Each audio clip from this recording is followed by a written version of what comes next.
Good morning students, we'll continue with the class. So next we'll see about this bones of pelvic girdle. Okay, next we'll see about this bones of pelvic girdle. तो हम लोग next पढ़ते हैं bones of pelvic ग्रिडल में. तो pelvic ग्रिडल क्या होता है? पेल्विक ग्रिडल ना कनेक्शन होता है ट्रंक और लोअर एक्सट्रीमिटीज़ के बीच में. ओके, सो ये कनेक्शन होता है ट्रंक और लोअर एक्सट्रीमिटीज़ के बीच में, जहाँ पे दो इनॉमिनेट बोन्स है उसके, एक दोनों साइड में और एक सेक्रम कॉकिक्स है बीच में. Okay, so that is so pelvic girdle. It is the connection between the trunk and lower extremities. It is formed by two innominate bones, one on each side, sacrum and coccyx in between. तो pelvic girdle क्या होता है? Connection होता है trunk और lower extremities में. ये कैसे बना हुआ है? दो इनोमिनेट बोन से बना हुआ है, दोनों साइड, एक साइड में, दोनों साइड से, और सेक्रम और कॉकिक इसके बीच में. तो हम लोग देखते हैं एक एक करके. सो इनोमिनेट बोन पेल्विक बोन या हिप बोन बोला जाता है. इनोमिनेट बोन को क्या बोलते हैं? पेल्विक बोन या हिप बोन बोलते हैं. इनोमिनेट बोन को क्या बोलते हैं? पेल्विक बोन और हिप बोन बोलते हैं. और ये तीन पार्ट्स होते हैं. इसमें तीन पार्ट्स होते हैं, ilium, ischium and pubis. Okay, इसमें तीन पार्ट्स होते हैं, इलियम, इस्कियम और प्यूबिस. और तीनों के तीनों बोन्स जो होते हैं ना, वो मतलब यूनाइट होते हैं, जुड़ जाते हैं, तीनों के तीनों जुड़ जाते हैं और एक कप शेप्ड कैविटी बनते हैं. कप शेप्ड कैविटी बनते हैं बाहर की तरफ से. बाहर के सरफेस से एक कप लाइक कैविटी बनते हैं जिसको हम बोलते हैं एसिटाबुलम. ओके, जिसको हम बोलते हैं एसिटाबुलम. तो यहाँ पे जो फीमर होता है ना, फीमर बोन होता है ना, इसके अंदर फिट होता है और हिप जॉइंट बनता है. फीमर बोन होता है, इसके अंदर जुड़ता है और हिप जॉइंट बनता है. सो इनोमिनेट बोन क्या होता है? इसको हम बोलते हैं पेल्विक बोन और हिप बोन बोलते हैं. इसमें तीन पार्ट्स होते हैं, इलियम, इस्कियम और प्यूबिस. और जो ये तीन पार्ट होते हैं ना, ये तीनों बोन्स होते हैं ना, ये एक जुड़ जाता है और एक लार्ज कप शेप्ड कैविटी बनते हैं. लार्ज कप शेप्ड कैविटी बनते हैं बाहर की तरफ से, जिसको हम बोलते हैं एसिटाबुलम. और ये जो हेड ऑफ फीमर होता है ना, फीमर बोन होता है ना, उसका सर जो होता है वो एसिटाबुलम में फिट होता है और हिप जॉइंट बनता है. Innominated bone, it is also called as pelvic bone और hip bone. It is made up of three parts, namely ilium, ischium and pubis. So all of these three bones unite to form a large cup-shaped cavity on the outer surface, which is called as acetabulum. The head of the femur fits into acetabulum, forming the hip bone. So next is ilium. Ilium, it is the upper expanded and flat part of innominate bone. Okay, ilium, it is the upper expanded and flat part of innominate bone. It contains external surface, internal surface, and upper margin, great sciatic notch. So ilium, it is usually the upper expanded and flat part of innominate bone. Okay, so ilium, it is usually the upper expanded. So this is usually the ilium. Okay, so this is the ilium. So this is usually the ilium. So ilium, it is usually the upper expanded and flat part of innominate bone. It contains external surface, internal surface. So ilium, it is the upper expanded and flat part of innominate bone. It contains external surface, internal surface, and upper margin and great sciatic notch. Okay, the internal and great sciatic notch. तो ilium क्या होता है? एक upper expanded end flat part of innominate bone है, जिसमें external surface होता है, internal surface होता है, अपर मार्जिन होता है और ग्रेट स्कायाटिक नॉच होता है. एक्सटर्नल सरफेस क्या होता है? ये सरफेस में तीन रिज होते हैं, जिसको हम बोलते हैं सुपीरियर, मिडिल और इंफीरियर रिजेस. और ये अटैचमेंट देता है ग्लूटियल मसल्स को. एक्सटर्नल ग्लूटियल सरफेस क्या होता है? ये सरफेस में तीन रिजेस होते हैं, जिसको हम बोलते हैं superior, middle and inferior gluteal ridges. और ये अटैचमेंट देता है ग्लूटियल मसल्स को, कि अटैचमेंट देता है ग्लूटियल मसल्स को. और इंटरनल सरफेस होता है कॉन्केव में होता है, जो इलियाक फोसा बनता है, इलियाक फोसा बनता है और इलियाक मसल्स को अटैचमेंट देता है. अपर मार्जिन होता है, जिसको हम बोलते हैं crest of ilium. Okay, upper margin जिसको हम बोलते हैं crest of ilium. The crest of ilium में चार स्पाइन होते हैं, anterior superior iliac spine, posterior superior iliac spine, anterior inferior iliac spine और पोस्टीरियर इंफीरियर इलियाक स्पाइन. तो अपर मार्जिन जिसको हम लोग क्रेस्ट ऑफ इलियम बोलते हैं. क्रेस्ट ऑफ इलियम में चार स्पाइन होते हैं, जिसमें हम लोग एंटीरियर सुपीरियर इलियाक स्पाइन बोलते हैं, posterior superior iliac spine, anterior inferior iliac spine, posterior inferior iliac spine. और चौथा है ग्रेट स्कायाटिक नॉच, जो नीचे से सेक्रम से जुड़ जाता है, जो नीचे की तरफ से सेक्रम में जुड़ जाता है. तो ये हो गया इलियम. तो इलियम क्या होता है? एक अपर एक्सपैंडेड और flat part of the innominate bone होता है, जहाँ पे वो एक्सटर्नल सरफेस होता है, इंटरनल सरफेस होता है, अपर मार्जिन होता है और ग्रेट स्कायाटिक नॉच होता है. So it is ilium. It is the upper expanded and flat part of the innominate bone, which consists of external or gluteal surface. This surface contains three ridges. Okay, this surface contains three ridges namely superior, middle and inferior gluteal ridges. They give attachment to the gluteal muscles. And internal surface, which is concave, it forms the part of iliac fossa and gives attachment to iliac muscles. An upper margin, which is called as crust of ilium. So the crust of ilium, contains 4 spines, includes anterior superior iliac spine, posterior inferior superior iliac spine, anterior inferior iliac spine, posterior inferior iliac spine. So that is usually about this ilium. So next is pubis. Pubis, it is the front portion of innominate bone. It contains a body. Okay, it usually contains a body which is more or less square in shape. Symphysis pubis, which is the union of this pubic bone in the front. Okay, symphysis pubis, it is the union of the pubic bones in the front. Superior ramus, which is the bridge. Superior ramus, which is the bridge of bone projecting from the outer part of the body and joins to the ilium. Okay, so this is the bridge which is projecting from the outer part of the body and it joins to the ilium. Okay, it joins to the ilium. Then inferior ramus. So inferior ramus, which is the lower part of the bone, it is the lower part of the body, which is the lower part of the bone body and joins to the ischium. Okay, and joins to the ischium. So that is pubis. ये क्या होता है, ये सामने का portion, innominate bone का सामने का पोर्शन है जिसमें बॉडी होता है जो स्क्वायर शेप में होता है. सिम्फाइसिस प्यूबिस होता है जो प्यूबिक बोन्स जुड़ते हैं ना सामने की तरफ, वो सिम्फाइसिस प्यूबिस बोलते हैं. सुपीरियर रैमस जो ब्रिज होता है बोन, वो outer part of the body और इलियम से जुड़ जाता है. इन्फीरियर रैमस क्या होता है, लोअर पार्ट होता है जो इसकियम से जुड़ जाता है. मतलब अपर पार्ट और लोअर पार्ट होता है बोन्स का जो इसकियम से जुड़ जाता है. So that is usually about this pubis bone.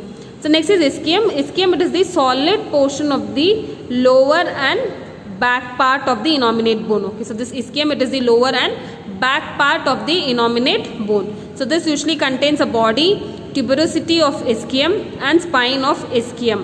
So it is usually what is that? Ischium, it is the lower and back part of the innominate bone. It contains a body which forms acetabulum. Okay, which forms acetabulum on the outer surface. Tuberosity of ischium, which is present in the lowest point. It supports the body when we are sitting. And next it is spine of ischium, which arises from the back of ischium. Okay, which arises from the back of ischium. So it is ischium क्या होता है, वो solid portion होता है जो नीचे और पीछे के इनोमिनेट बोन के नीचे और पीछे की तरफ से होता है. इसमें एक बॉडी होता है जो एसिटाबुलम फॉर्म होता है बाहर की सरफेस से. ट्यूबरोसिटी ischium होता है जो लोवेस्ट पॉइंट होता है, जो बॉडी वेट को सपोर्ट करता है जब हम लोग बैठते हैं. और तीसरा हो गया स्पाइन ऑफ ischium जो पीछे की तरफ से उठता है, जब पीछे की तरफ से उठता है. So that is usually about this ischium. So next is obturated foramen. ये ट्रायंगुलर ओपनिंग है जिसमें प्यूबिक बोन सामने और ऊपर की तरफ है, ischium पीछे और नीचे की तरफ है. ऑब्टुरेटेड फोरामन, इट इज यूजुअली क्या होता है, ये ट्रायंगुलर शेप में होता है जो प्यूबिक उसका बाउंड्रीज का ऐसे बाउंड्रीज कौन सा है, प्यूबिक बोन और ischium होता है. प्यूबिक बोन सामने और ऊपर की तरफ से है, ischium पीछे और नीचे की तरफ से है. So that is usually about this obturator foramen, which is usually triangular in shape, which is bounded by pubic bone in front and above, ischium behind and below. So that is usually about this bones of pelvic girdle. So it includes mainly innominate bone on each side, sacrum and coccyx in between. Innominate bone, it usually consists of ilium, pubis and ischium. Okay, innominate bone, it usually consists of ilium, ischium and pubis. So that is usually about this bones of pelvic girdle. So next is bones of lower limb. तो next हम लोग पढ़ते हैं bones of lower limb. तो पहला bone इसमें जो होगा वो फीमर होता है जिसको हम बोलते हैं थाई बोन. ओके, जिसको हम बोलते हैं थाई बोन. और ये लंबा बोन है और बहुत ही स्ट्रॉन्ग बोन है. Skeletal, it contains 2 extremities and shaft. Okay, femur क्या होता है, ये थाई बोन होता है जिसमें ये बहुत ही लंबा और स्ट्रॉन्ग बोन होता है. ये 2 एक्सट्रीमिटीज और शाफ्ट होता है इसमें. So next is bones of lower limb. In this we'll see by one. So first is femur. Femur, it is usually also called as thigh bone. It is the longest and strongest bone of the skeletal. Okay, it is the strongest and strongest bone of the skeletal. It consists of 2 extremities and a shaft.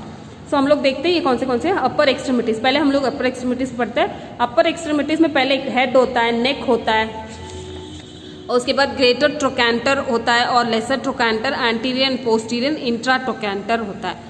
So it is usually what is that तो हम लोग यहाँ पे अपर extremities में क्या होता है, head होता है। हेड क्या होता है, स्पेरिकल होता है और ये हाइलिन कार्टिलेज से कवर हुआ हुआ है। हेड क्या होता है, स्पेरिकल होता है और ये हाइलिन कार्टिलेज से कवर हुआ है। नेक होता है जो हेड के नीचे होता है और लॉन्ग होता है और फ्लैट होता है, लॉन्ग होता है और फ्लैट होता है। ग्रेटर ट्रोकैंटर होता है जो बाहर की तरफ होता है जब नेक शाफ्ट से जुड़ जाता है। ओके, ग्रेटर ट्रोकैंटर वो बाहर की साइड में होता है जब नेक शाफ्ट से जुड़ जाता है। लेसर ट्रोकैंटर वो अंदर की तरफ से होता है जब नेक शाफ्ट से जुड़ता है। So it is usually about this thing. Anterior and posterior intra trochanter lines क्या होता है, ये दो लाइन होता है जो जुड़ता है जब एक जुड़ता है किसके साथ, ग्रेटर और लेसर ट्रोकैंटर्स के साथ, जो जुड़ता है ग्रेटर और लेसर ट्रोकैंटर के साथ। तो देखो ये है लेसर ट्रोकैंटर, ओके, ये इंट्रा ट्रोकैंटिक कस्ट है। हेड है ये नेक है, हेड के नीचे नेक है, हेड ये दोनों जो होता है ना वो हेड है। So it is usually about this thing. So यहाँ पे क्या होता है, अपर एक्सट्रीमिटीज में हेड होता है जो स्पेरिकल होता है और ये कवर हुआ है हाइलन कार्टिलेज से, और नेक जो होता है ना वो हेड के नीचे होता है और ये लॉन्ग और फ्लैट होता है।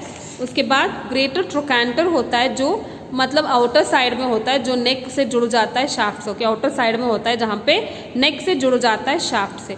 और दूसरा हो गया लेसर ट्रोकैंटर, इनर साइड में होता है जब नेक जुड़ता है शाफ्ट से। एंटीरियर और पोस्टीरियर इंट्रा ट्रोकैंटर लाइंस होते हैं, जो लाइंस होते हैं ना जो जुड़ते हैं जब ग्रेटर और लेसर ट्रोकैंटर्स के साथ।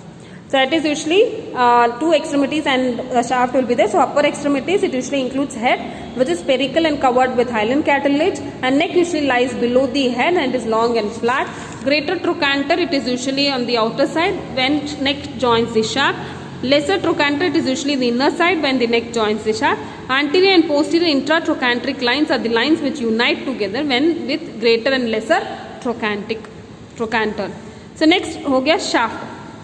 शाफ्ट होता है स्मूथ होता है, सिलेंड्रिकल होता है और राउंड में होता है शेप में। देखो ये जो होता है ना ये लंबा वाला ये शाफ्ट होता है, ये जो लंबा सा यहाँ पे है वो शाफ्ट होता है। शाफ्ट क्या होता है, स्मूथ होता है, सिलेंड्रिकल होता है और राउंड होता है, मतलब फ्रंट और साइड में भी। ओके, फ्रंट और साइड में भी। तो that is usually about this shaft. Okay, that is usually about this shaft. तो शाफ्ट में क्या क्या होता है, लीनिया एस्पेरा होता है, मतलब वो एक ब्रिज है पोस्टीरियर एस्पेक्ट से। ओके, लीनियर एस्पेरा देखो ये जो लीनियर आता है पीछे की तरफ दिखता है, पीछे की तरफ से अगर आप लोग देखेंगे बोन का जब पीछे की तरफ से आप देखोगे तो आप लोगों को लीनियर एस्पेरा दिखेगा। Okay, linear aspera which on the posterior aspect. तो यहाँ पे जो होता है ना ये पीछे की तरफ से दिखता है आप लोगों को, ये जो होता है ना ये पीछे की तरफ से दिखता है। So it is usually shaft, it is smooth cylindrical and rounded in front end at the sides and it contains first is linear aspera. Linear aspera it is rich on the posterior aspect. Okay, shaft क्या होता है, एक smooth cylindrical और round होता है, दो बाहर से और साइड की तरफ से देखेंगे तब भी वैसे ही दिखता है। और इसमें क्या होता है, पहला हो गया लीनियर एस्पेरा। लीनियर एस्पेरा होता है ये जो अगर पीछे की तरफ से देखोगे ना तो इसमें रिच होता है। सो next is gluteal rich. Gluteal rich क्या होता है, वो लीनियर एस्पेरा से एक्सटेंड होके ग्रेटर ट्रोकैंटर तक होता है, ग्रेटर ट्रोकैंटर के पीछे की तरफ से होता है। तो ग्लूटियल रिच कहाँ से हो रहा है, लीनियर एस्पेरा से शुरू होके ग्रेटर ट्रोकैंटर तक होता है, मतलब ग्रेटर ट्रोकैंटर के पीछे की तरफ तक होता है, ग्रेटर ट्रोकैंटर के पीछे की तरफ तक होता है। तो gluteal ridge it usually extends from the linear aspera to the back of greater trochanter. So next is spiral line. Spiral line extends at the inner aspect from linear aspera to lesser trochanter. Okay, spiral line कहाँ से शुरू हो रहा है, मतलब linear aspera के अंदर की तरफ से लेकर लेसर ट्रोकैंटर तक होता है, लेसर ट्रोकैंटर तक होता है। So spinal line it extends at the inner aspect from the linear aspera to the lesser trochanter.